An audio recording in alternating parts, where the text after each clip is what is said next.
on up, do your thing.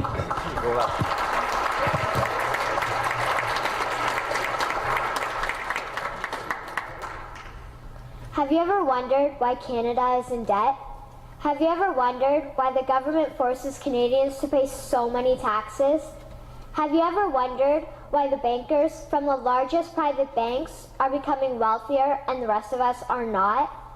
Have you ever wondered why the gross national debt is over $800 billion?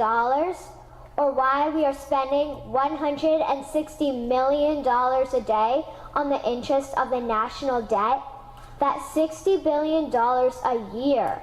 Have you ever wondered who receives the $60 billion? What I have discovered is the banks and the government have colluded to financially enslave the people of Canada.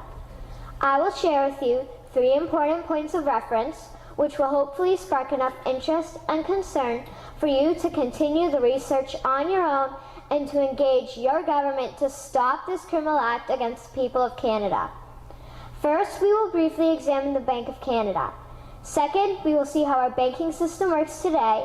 And lastly, I will offer a viable solution that we can petition our government to implement. A very little known figure in Canadian history is J.O. Gradon McGeer. He was a lawyer, Member of Parliament, and Mayor of Vancouver. His contribution to Canada is probably the greatest in our history. He championed the creation of the National Bank of Canada, whose sole purpose is to create and manage Canada's money.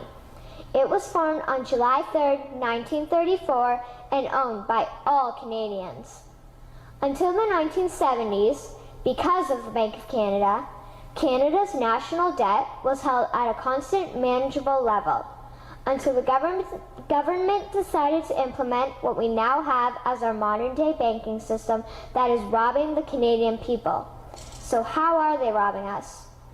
Allow me to explain how our private banks and government work today. First, the Canadian government borrows money from the private banks. They then lend the debt-based money to Canada with compounded interest. The government then continues to increase taxation of Canadians year after year in order to pay back the interest on the exponentially growing national debt. What results is inflation, less real money for Canadians to spend into our economy, and the real money being used to pad the pockets of the banks. Also, the government gave the banks the ability to loan out money that doesn't exist in the form of loans. When a bank gives you a mortgage, which literally means a death pledge, or a loan, they don't actually give you money. They click a key on a computer and generate the fake money out of thin air. They don't actually have it in their bank vaults. Presently, the banks only have $4 billion on reserve, but they have loaned out over $1.5 trillion. To quote Graham Towers, each and every time a bank makes a loan, a new bank credit is created. New deposits, brand new money. Broadly speaking, all new money comes out of a bank in the form of loans. As loans are debt, then under the present system, all money is debt. What I find interesting is even Jesus, in Matthew 21, drove out the money changers in the temple because they were manipulating the currency to steal money from the people. The private banks are just like the money changers in Matthew 21. They are defrauding and robbing the people of Canada, thus their freedom, and they need to be stopped. How should the banking system work? In an infamous interview, Mr. McGeer asked Mr. Towers, "Can you tell me why a government with power to create money should give that power away to a private monopoly and then borrow that which Parliament can create itself back at interest to the point of national bankruptcy?" Mr. Towers replied, "If Parliament wants to change the form of operating the banking system, then certainly that is within the powers of Parliament. In other words, if the Canadian government needs money, they can borrow it directly from the Bank of Canada. The people would then pay fair taxes to repay the Bank of Canada. This tax money would in turn get injected back into our economic infrastructure and the debt would be wiped out.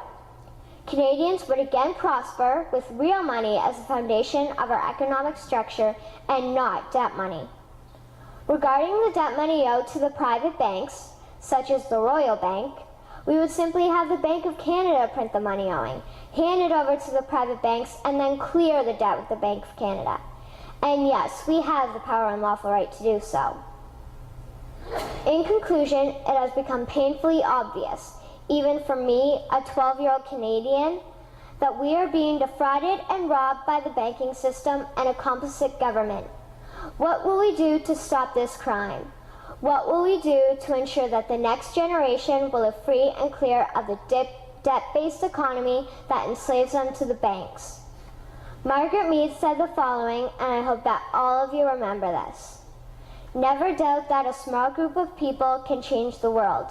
Indeed, it is the only thing that ever has. Thank you.